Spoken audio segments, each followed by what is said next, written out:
Donc, chers amis, aujourd'hui on va raconter l'histoire de la princesse qui ne rit jamais, ne rit pas. Il était une fois, dans un royaume lointain, une princesse nommée Léa. Elle est connue dans tout le pays pour sa beauté et son intelligence. Pourtant, elle avait une particularité étrange. Personne ne l'avait jamais vu rire. Le roi et la reine avaient tout essayé pour la rendre heureuse. Il avait organisé des fêtes magnifiques, invité des musiciens célèbres et même fait venir les meilleurs comédiens du royaume. Mais Henri faisait la princesse sourire parfois, mais elle ne riait jamais. Avec le temps, une rumeur se répandait, celui qui réussit et a fait que la princesse recevait une récompense exceptionnelle. Des célébrations ressortaient au château. Certains racontaient des blagues, d'autres exécutaient des lots de magie ou des numéros d'acrobatie. Cependant, aucun d'entre eux ne parvint à provoquer le monde éclat de rire. Un matin, un sang perçu nommé Thomas décidait de tenter sa chance. Contrairement aux autres candidats, il n'avait ni talent particulier ni costume élégant. Lorsqu'il arriva devant la princesse, et ne raconte aucune histoire d'or à la place et lui parle simplement de sa vie et de qui lui les moutons qui refusaient parfois d'obéir. Les jeux s'échappaient sans cesse et les nombreuses maladresses qui commentaient chaque jour.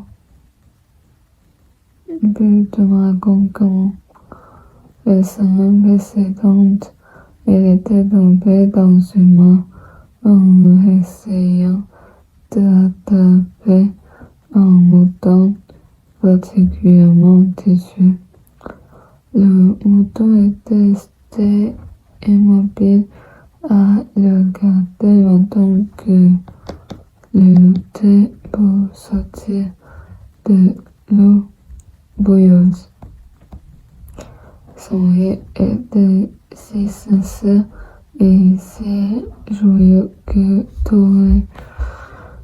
toutes les personnes présentes dans la salle se mirent à rire avec elle.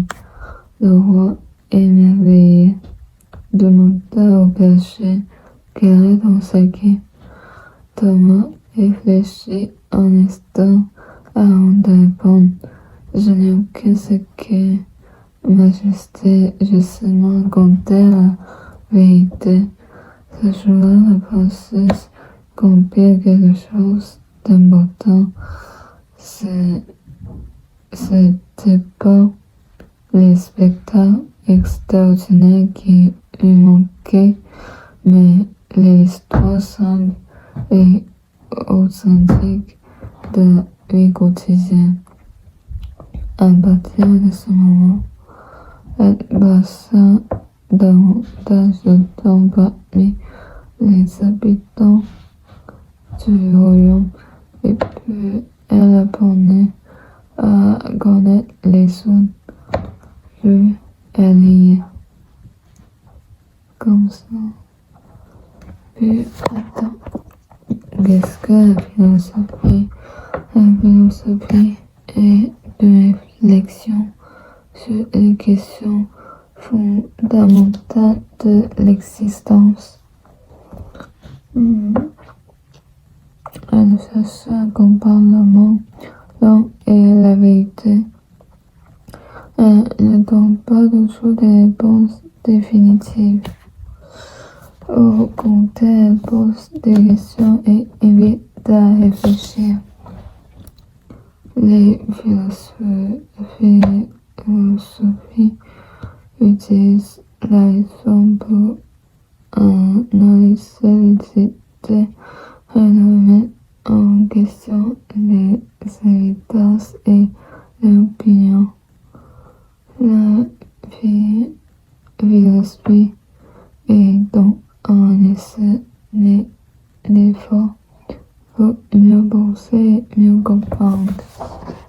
La philosophie est une manière de réfléchir profondément sur le monde et la vie. Par exemple, elle se demande pourquoi nous existons. Elle ne donne pas toujours une réponse simple. Par exemple, personne ne peut répondre clairement à la question qu'est-ce que le bonheur.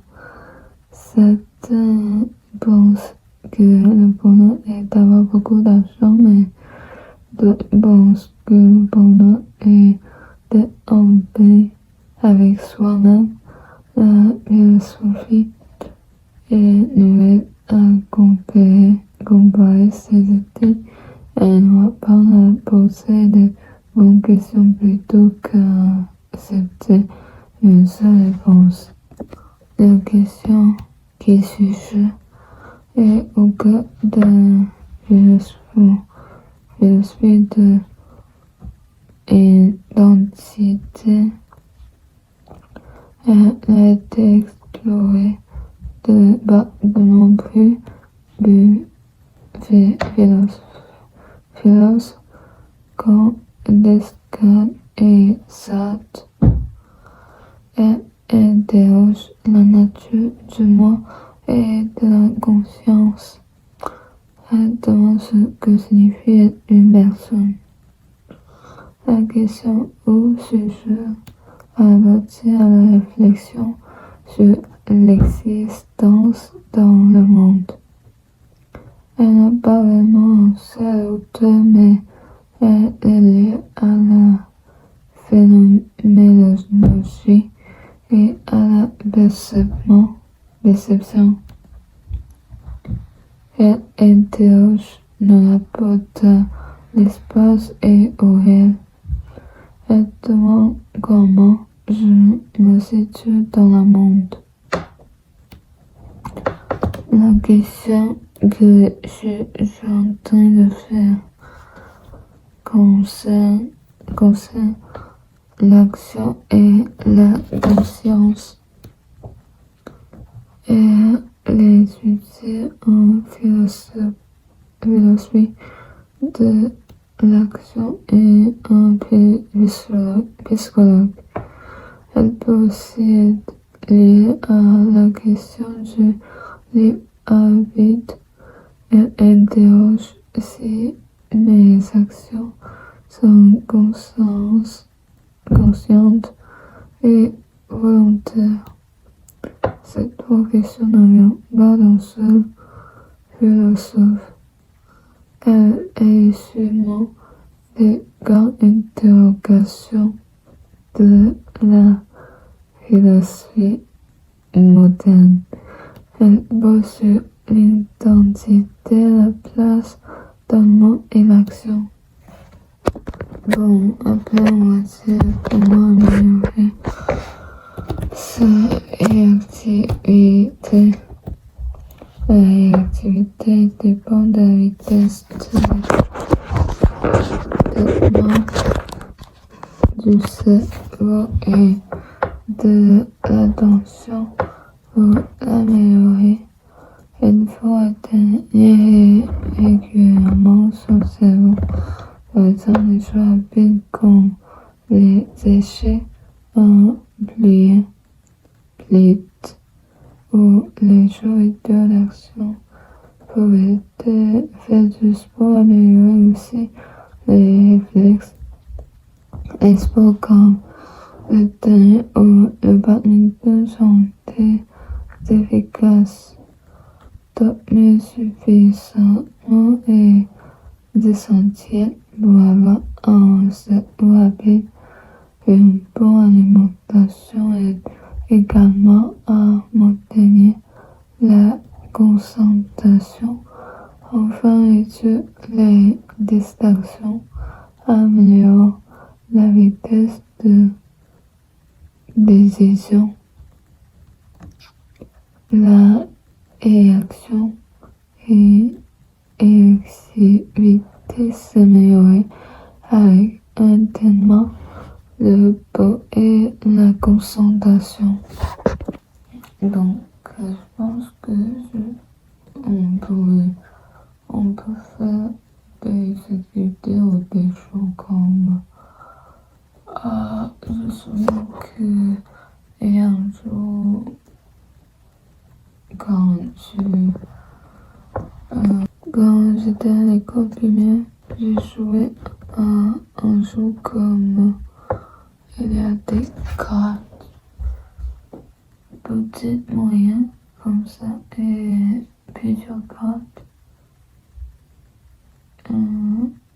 Elle va voir des photos comme des dessins sur les cartes, comme des animaux et des légumes, des fruits, des personnes aussi.